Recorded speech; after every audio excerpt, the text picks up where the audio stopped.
Vamos lá, né, galera? A gente tá voltando aí de férias aí, vamos fazer uma revisãozinha aqui do que foi a aula de hoje para você que tá em casa aí assistindo, tá? Então vamos lá, presta atenção no que o tio vai falar aqui.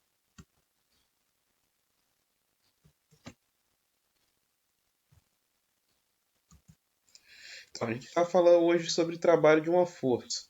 O que vem a ser o trabalho de uma força? Toda vez que eu vou tentar mover um corpo, um objeto qualquer, eu para poder tirar esse objeto da sua estática, do seu repouso, eu tenho que aplicar uma força.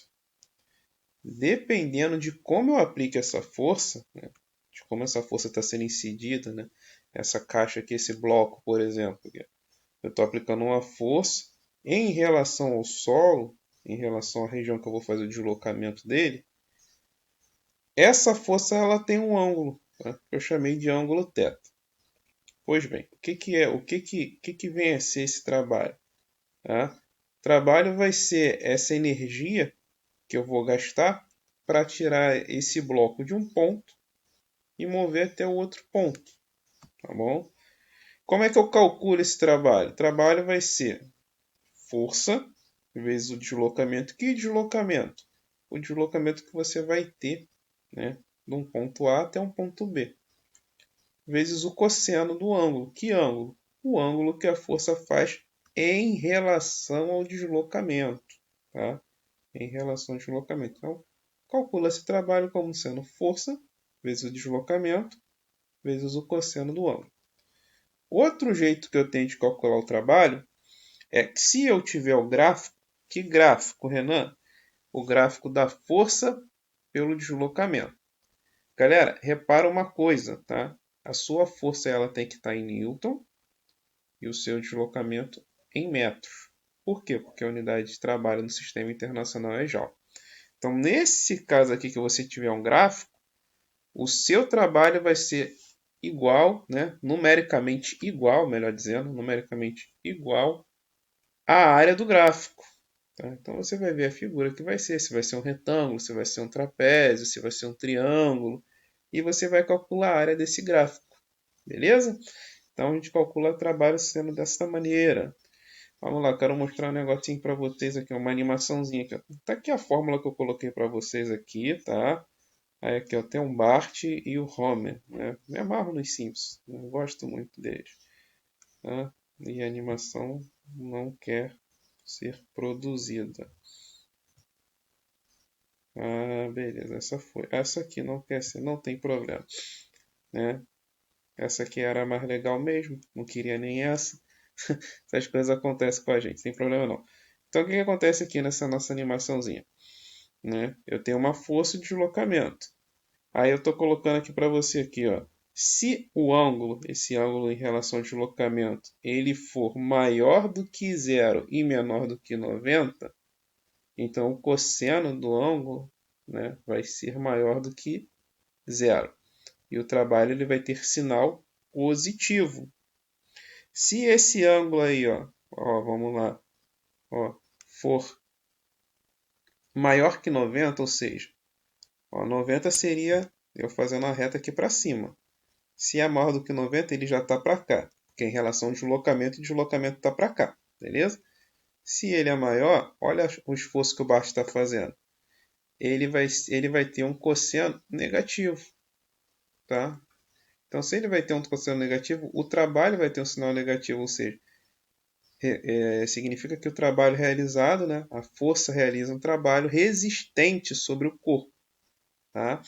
Então, a gente chama até de trabalho da força de atrito. Agora, se o ângulo for igual a 90, então o cosseno é zero, gente. O cosseno vai ser zero. Se é zero, não tem trabalho. Então, qual é o exemplo de um trabalho negativo? Estou me deslocando no horizontal e estou fazendo uma força na vertical fazendo 90 graus. Então, quer dizer que o trabalho é negativo. Beleza? Então, se liga nesse bizu aí. Vamos lá. Potência mecânica. Como é que eu calculo a potência mecânica? Se eu aprendi agora a calcular o trabalho, o que, que eu vou fazer? Eu vou pegar esse trabalho, tá?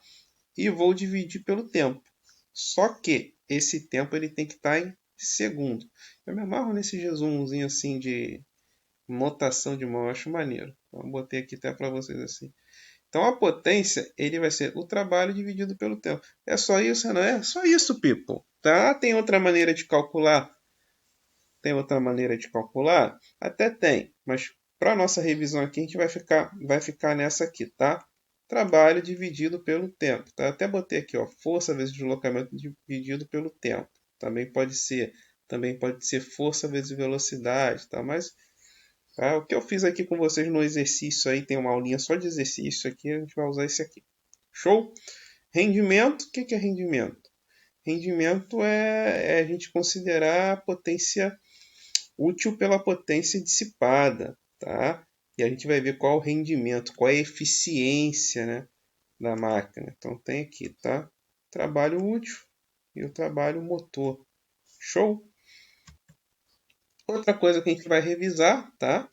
Fazendo uma aula bem rápida aqui, pincelando a teoria, mas a gente vai ter uma aula só com exercício, tá bom? A gente vai fazer 10 exercíciozinhos de cada tema desse aí, tá? Então vai ser que física, matemática a gente aprende apenas com prática de exercício. E a termometria, que a gente vai estudar a medida da temperatura, a gente vai trabalhar basicamente com 3 escalas: a Celsius, a Fahrenheit e a Kelvin. Show? Então a gente tem o seguinte: a gente vai aprender a fazer essas relações métricas de uma escala para outra, tá?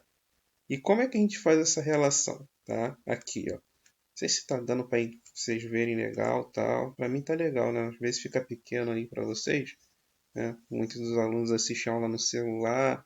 Legal é conseguir ver numa tela de computador, num tabletzinho que você consegue visualizar melhor, gente. Tá? Mas como é que eu chego nessa relação métrica aqui? Aqui, a escala Celsius, ó. Vou pegar uma temperatura C qualquer, ó, C menos 0, C, tá? 100 menos 0 ia dar 100. K menos 273, K menos 273, quanto está aqui? 373 menos 273, 100. F menos 32, F menos 32. 212 menos 32, 180. Ah, Renan, mas você falou 100, 100 e 180, mas ali você tem 5, 5 e 9. People, se você pegar aqui em cima e multiplicar todo mundo por 20, tá? Multiplica aqui em cima tudo por 20. E simplificar 20 sobre 100 dá quanto? 5. 20 sobre 100, 5. 20 sobre 180, 9. Então foi só um atozinho de simplificação para a gente poder chegar nessa fórmula aqui global, né? Essa fórmula aqui simplificada para converter da temperatura Celsius para Kelvin, Fahrenheit para Kelvin, Kelvin para Celsius, e assim da temperatura que você quiser entre essas três, tá? Então a gente vai fazer exercícios sobre isso também. Beleza, galera? People, forte abraço a vocês e a gente quero te ver lá na aula de exercício, tá? Vamos lá. Foco, foco, foco na nossa matéria. Grande abraço.